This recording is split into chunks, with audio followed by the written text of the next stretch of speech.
Hello ICSC class 10 board के students. Mathematics का आपका एग्ज़ाम जो है वो 10th ऑफ मार्च को है। गिने हुए 10 या 15 दिन बचे हुए हैं। तो इसको देखते हुए जो आज की क्लास में मैं आपके लिए चैप्टर लेके आया हूँ वो है रिमाइंडर एंड फैक्टर थ्योरम, जिसको कि हम लोग बहुत बेसिक से पढ़ने वाले हैं। यहाँ पर बिल्कुल छोटे से कंसेप्ट का ये चैप्टर, और इससे 4 मार्क्स का एक क्वेश्चन बहुत ही आसानी से श्योर एग्जाम में पूछा जाता है। तो 10 या 15 मिनट की इस क्लास में आप इसे अगर ध्यान से देखते हैं तो 4 मार्क्स का एक क्वेश्चन आपके इस एग्जाम में, आने वाले एग्जाम में सिक्योर हो जाता है। तो फिर से हम लोग यहाँ पर स्टार्ट करेंगे रिमाइंडर एंड फैक्टर थ्योरम। एक फंक्शन लिखा हुआ है यहाँ पर F x 2x square minus 5x minus 7, 2x square minus 5x minus 7। तो function of x, F x को हम लोग पढ़ते हैं फंक्शन ऑफ एक्स। इसका मीनिंग ये हुआ कि इस फंक्शन का जो वैल्यू होगा वो x के वैल्यू पे डिपेंड करता है। फॉर एग्जांपल, अगर हम लोग x का वैल्यू 2 लेते हैं तो इस फंक्शन का वैल्यू आ जाएगा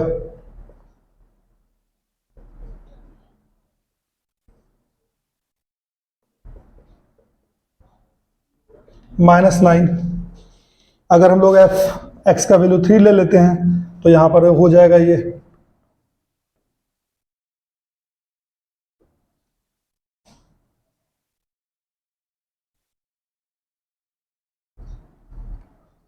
यानी कि -4। तो हम लोग यहाँ पर कह सकते हैं कि जो ये फंक्शन ऑफ x यानी कि जो x की वैल्यू पे डिपेंड करेगा कि इस एक्सप्रेशन का, इस इक्वेशन का वैल्यू क्या आएगा।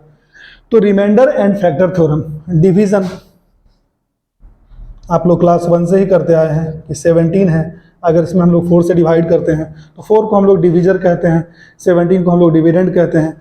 जितने टाइम्स यहाँ पे पूरा पूरा डिवाइड हो जाता है उसको हम लोग क्वोशेंट कहते हैं, और जो यहाँ पर बच जाए इसी को हम लोग रिमाइंडर कहते हैं। तो इस चैप्टर में जो हम लोग रिमाइंडर और फैक्टर थ्योरम में पढ़ने वाले हैं कि एक एग्जाम्पल क्वेश्चन से हम लोग देखेंगे यहाँ पर कि इस चैप्टर का मीनिंग क्या है। Find the remainder when function of X यानी कि F X X square minus 5x plus 8 is divided by X minus 2। तो जब यहाँ पर रिमाइंडर पूछा जा रहा है तो इससे ये क्लियर पता चलता है कि x square minus 5x plus 8 में एक्स माइनस 2 से कभी भी पूरा पूरा यानी कि कंप्लीट डिवीजन नहीं हो सकता है। तो नॉर्मली सबसे पहले इसको हम लोग डिवाइड करके रिमाइंडर ला के देखेंगे। X square minus 5x plus 8 ये डिविडेंड है, और जिससे हम लोग डिवाइड कर रहे हैं x माइनस 2 से। तो हम लोग x को किस टर्म से मल्टीप्लाई करें जो एक्स स्क्वायर पूरा हो जाए। तो सबसे पहले हम लोग x को x से मल्टीप्लाई करते हैं तो ये एक्स स्क्वायर हो जाता है। अब -2 को भी x से मल्टीप्लाई करना पड़ेगा तो ये -2x हो जाएगा। अब नीचे जितना भी ये जो है इसका हम लोग साइन चेंज करते हैं, प्लस एक्स स्क्वायर है, अब इसको माइनस कर देंगे, ये -2x है तो ये प्लस हो जाएगा। ऐसा इसलिए ताकि ये प्लस एक्स स्क्वायर और अब ये minus X square cancel out हो सके। -5x और ये प्लस 2x, तो प्लस माइनस माइनस साइन रहेगा माइनस का, 5x में से 2x कर देंगे तो ये 3x हो जाएगा, -3x प्लस 8 नीचे ले आते हैं। अब x को किससे मल्टीप्लाई करें जो विथ साइन यानी कि -3x पूरा हो जाए, तो -3 से मल्टीप्लाई करेंगे। तो इसका मतलब है -3 को x से मल्टीप्लाई किए तो -3x हो जाता है, और -3 को -2 से कर लेते हैं तो +6 हो जाता है। यहाँ पर हम लोग -3x का साइन चेंज करके प्लस करेंगे ताकि इसको कैंसिल किया जा सके। अब +6 का भी साइन करना पड़ेगा चेंज, ये हो जाएगा -6, तो 8 -6 यानी कि 2। तो हम लोग कह सकते हैं कि इस तरह से डिवाइड करके कि जब x square minus 5x plus 8 को x माइनस 2 से डिवाइड किया गया तो रिमाइंडर 2 बचा। अब जब हम लोग रिमाइंडर थ्योरम निकालेंगे, इसमें लगाएंगे, तो देखते हैं कि रिमाइंडर 2 आता है कि नहीं आता है, और आता है तो लाने का प्रोसेस क्या है। फंक्शन ऑफ x यानी कि इसको एफ एक्स भी पढ़ते हैं हम लोग, x square minus 5x plus 8, और इसको डिवाइड करना है x माइनस 2 से। तो हम लोग x माइनस 2 को 0 के इक्वल रखेंगे तो x का वैल्यू 2 आ जाएगा। अब ये 2 जो है, x का वैल्यू जो 2 है, हम लोग इस फंक्शन में रखते हैं यानी कि f2 निकाल लेते हैं। तो x का स्क्वायर यानी कि 2 का स्क्वायर माइनस 5x यानी कि 5 इंटू 2 और प्लस 8, तो 2 का स्क्वायर 4 माइनस 5 इंटू 2 तो ये -10 हो जाता है, और प्लस 8। तो आप देख सकते हैं +4 प्लस 8 यानी कि 12 और -10, तो दोनों का ये डिफरेंस 2 होगा। तो यहाँ पर आप देख सकते हैं कि रिमाइंडर थ्योरम से यानी कि फैक्टर थ्योरम से हम लोग जब रिमाइंडर निकालते हैं तो 2 आता है, और अगर डिवाइड करके भी निकालते हैं तो रिमाइंडर 2 ही आता है। तो इस रिमाइंडर निकालने वाले थ्योरम को लेके हम लोग एक एग्जाम्पल प्रॉब्लम देखेंगे ताकि हम लोगों का जो कुछ कन्फ्यूजन हो आपका वो दूर हो सके। तो यहाँ पर कहा जा रहा है इस क्वेश्चन में, find the remainder when function of X यानी कि F X 6x³ - 3x² + 8x - 5 is divided by x + 3।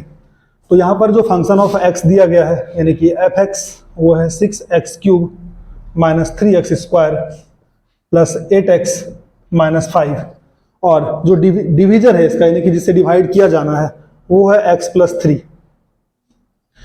तो रिमाइंडर जब निकाला जाना है तो डिवीजर को हम लोग 0 के इक्वल पुट करते हैं, तो x का एक वैल्यू आ जाएगा -3। अब रिमाइंडर निकालना यहाँ से बहुत ही आसान काम है।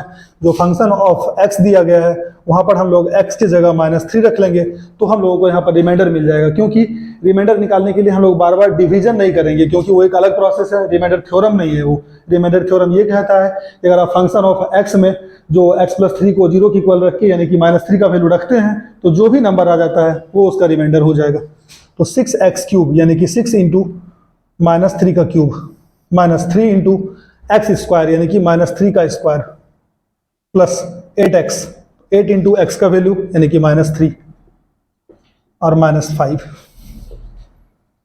6 × -3 का क्यूब माइनस में ही होगा रिजल्ट और 3 × 3 = 9 3 × 27 यानी कि -27 माइनस -3 का स्क्वायर 9 और 9 × 3 = 27 प्लस माइनस माइनस हो जाएगा 8 × 3 = 24 और आखिरी में सबसे -5। तो +6 और -27 जब इंटू होगा तो साइन तो माइनस का ही रहेगा। -162 -27 -24 -5। तो तीनों ही जो नेगेटिव में नंबर है इन सबको ऐड कर लेंगे और साइन आगे नेगेटिव का रहेगा।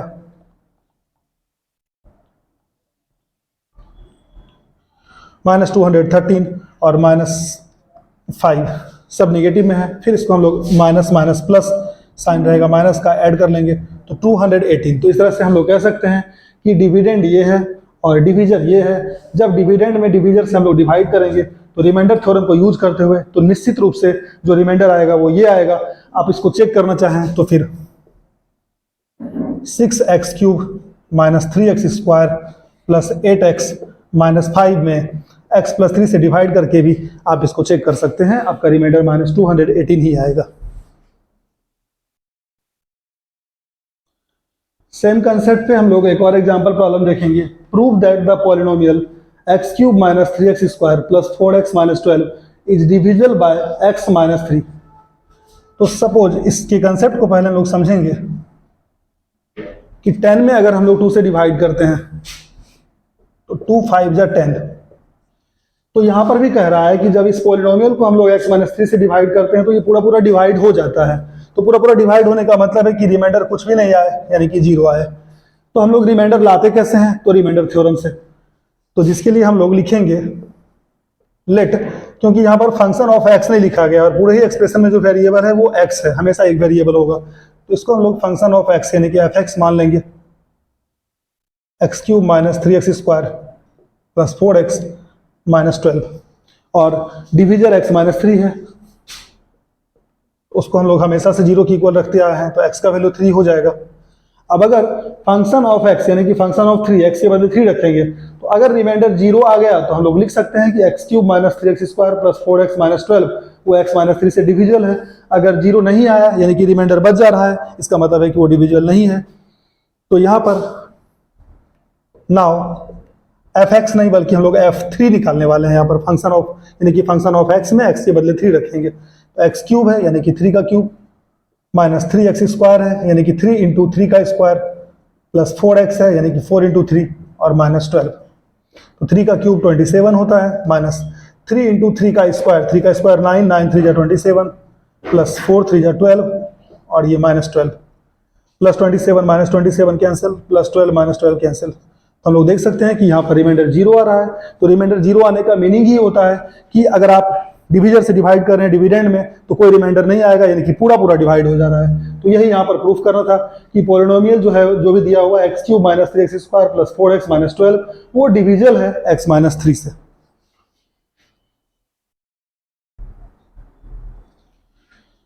ICSE 2008 में आया हुआ एक question, find p if x - 2 is a factor of 2x³ minus X square minus px minus 2, यानी कि x माइनस 2 इसका फैक्टर है।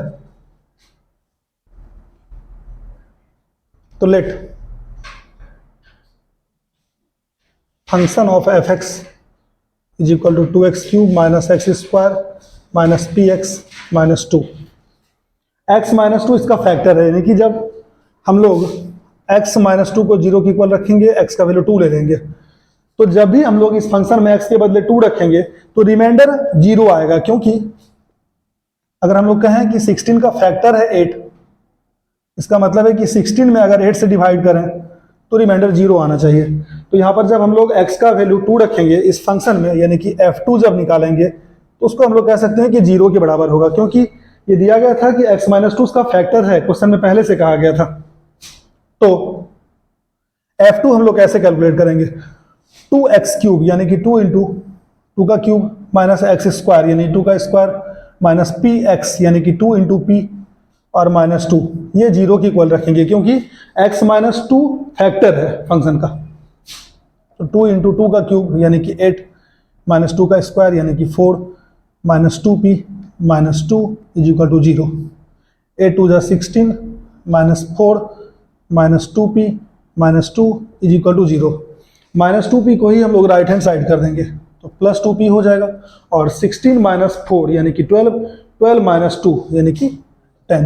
तो 2p इज इक्वल टू अगर 10 होता है तो p इज इक्वल टू 10/2 यानी कि p इज इक्वल टू 5 हो जाएगा।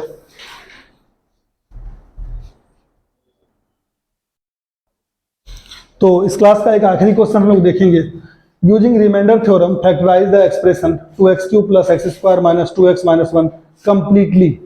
तो यहाँ पर आप देखेंगे कि आपके पास सिर्फ डिविडेंड है, डिवीजर है ही नहीं, यानी कि एक डिवीजर हम लोग को लाना होगा जो इसका फैक्टर भी होगा। तो इसके लिए हम लोगों को सबसे पहले हम लोग इस एक्सप्रेशन को लिखते हैं 2x³ plus X square minus 2x minus 1। अब x का कोई एक वैल्यू एस्टिमेट करेंगे जो इस एक्सप्रेशन में रखें तो पूरे एक्सप्रेशन का जो वैल्यू आए वो 0 हो जाए। तो शुरुआत हम लोग करेंगे when x is equal to 1। तो आप देखेंगे यहाँ पर 2x³ यानी कि 2 इंटू 1 का क्यूब प्लस एक्स स्क्वायर यानी कि 1 का स्क्वायर माइनस 2 इंटू एक्स की जगह 1 माइनस 1। तो 2 इंटू 1 का क्यूब 1, 2 को 1 से मल्टीप्लाई करेंगे तो 2 ही रह जाएगा, 1 का स्क्वायर यानी कि प्लस 1 माइनस 2 इंटू 1 यानी कि 2 और माइनस 1। तो आप देख सकते हैं कि ये पहले ही टर्म में 0 आ जाता है। अगर 1 से नहीं आएगा तो फिर हम लोग माइनस 2, 2 माइनस 3, 3 ऐसे रखेंगे और देखते जाएंगे। तो यहाँ पर जो है वो x की वैल्यू 1 से इस एक्सप्रेशन का जो है वो ये 0 आता है वैल्यू। तो हम लोग कह सकते हैं कि x minus 1 is a factor of 2x³ plus X square minus 2x minus 1। इसका मीनिंग ये हुआ कि जब ये x माइनस 1 इसका फैक्टर है, इसका मतलब है कि जब हम x माइनस 1 को 0 के इक्वल रखेंगे तो x का वैल्यू 1 आएगा, ये 1, और जब 1 इस एक्सप्रेशन में रखेंगे तो पूरे एक्सप्रेशन का वैल्यू 0 आएगा, ये आप देख चुके हैं। तो x माइनस 1 इसका एक फैक्टर हो गया। तो ये पहला फैक्टर हमने निकाला। अब कहा जा रहा है factorise the expression 2x³ plus X square minus 2x minus 1 completely, यानी कि इसके जो और फैक्टर्स हैं उसको लिखना है। इसके लिए हम लोग को डिवीजन वाले मेथड में जाना होगा। यहां पर अब इसको हम लोग जो इसका एक फैक्टर मालूम हो चुका है x माइनस 1, उससे डिवाइड करेंगे। तो x को 2x³ पूरा करने के लिए हम लोग मल्टीप्लाई करते हैं 2x स्क्वायर से। ध्यान से देखें, 2x स्क्वायर को जब x से मल्टीप्लाई करेंगे तो 2x³ पूरा हो जाएगा, और माइनस 1 से जब 2x स्क्वायर को मल्टीप्लाई करेंगे तो माइनस 2x स्क्वायर पूरा हो जाएगा। नीचे वाले जो टर्म है इसका हम लोग साइन चेंज करते हैं ताकि ये कैंसिल आउट हो सके। इस माइनस 2x स्क्वायर को प्लस करना पड़ेगा, दोनों ही प्लस में, यानी कि 2x square plus X square, तो ये हो जाएगा 3x square. Minus 2x minus 1 को हम लोग नीचे ले आएंगे। अब फिर से x को किस टर्म से मल्टीप्लाई करें ताकि वो 3x स्क्वायर हो जाए, तो इसके लिए हम लोगों को 3x से मल्टीप्लाई करना पड़ेगा। इसका भी एक ट्रिक है, 3x स्क्वायर पूरा करना है x से मल्टीप्लाई करके, यानी x को किससे मल्टीप्लाई करें तो एक x से एक x कैंसिल, यानी कि 3x से मल्टीप्लाई करना पड़ेगा। तो ये हो जाएगा 3x स्क्वायर, और अब 3x को माइनस 1 से जब मल्टीप्लाई करेंगे तो ये माइनस 3x हो जाएगा। फिर से इसका साइन चेंज करेंगे तो ये कैंसिल, -3x का साइन चेंज किए तो +3x हो गया। अब +3x और -2x यानी कि +1x, 1 लिखते नहीं है, -1 नीचे आ जाएगा। अब x को x बनाने के लिए सिर्फ 1 से मल्टीप्लाई करना पड़ेगा, तो ये हो जाएगा x, और -1 को जब 1 से मल्टीप्लाई करेंगे तो ये -1 हो जाएगा। इसका साइन चेंज करने पे ये भी कैंसिल, और इसका साइन चेंज करने पे ये भी कैंसिल। तो हम लोग यहाँ पर देखेंगे कि x -1 तो एक फैक्टर पहले ही ला चुके हैं। अब जब हम लोग लिखेंगे कि 2x³ plus x² minus 2x minus 1 is equal to, एक फैक्टर x -1 हम लोगों को पहले से पता था। अब इसके बाकी फैक्टर को लाने के लिए 2x² प्लस 3x प्लस 1, ये खुद भी इसका एक फैक्टर है, लेकिन यहां पर इसको फैक्टराइज करके हम लोग 2 टर्म में लाके छोड़ेंगे। तो आप देखेंगे 2 1 जा 2 यानी कि 2x² और 3x के बदले हम लोग लिखेंगे 2x plus x plus 1, x minus 1। अब यहां पर हम लोग 2x कॉमन ले लेंगे तो ये हो जाएगा x प्लस 1, और इसमें से 1 कॉमन ले लेंगे, ये हो जाएगा x प्लस 1। तो यहां पर आप देख सकते हैं x माइनस 1 एक फैक्टर पहले ही था, इन दोनों में x प्लस 1 कॉमन आ रहा है और बच जा रहा है 2x प्लस 1। तो ये तीनों ही बारी बारी से इसके फैक्टर हैं, यानी कि 2x³ plus x² minus 2x minus 1 के फैक्टर हैं बारी बारी से। तो इसे ही हम लोग कहते हैं रिमाइंडर थ्योरम। तो इस तरह से इसके जो फैक्टर हैं वो ये तीनों हैं। तो फैक्टर एंड रिमाइंडर थ्योरम का यही कंसेप्ट है। 4 मार्क्स के क्वेश्चन इससे पूछे जाते हैं। निश्चित रूप से आपको ये समझ में आया होगा। समझ में आया हो तो हमारे वीडियो को लाइक करें और चैनल को सब्सक्राइब भी करें। Thank you.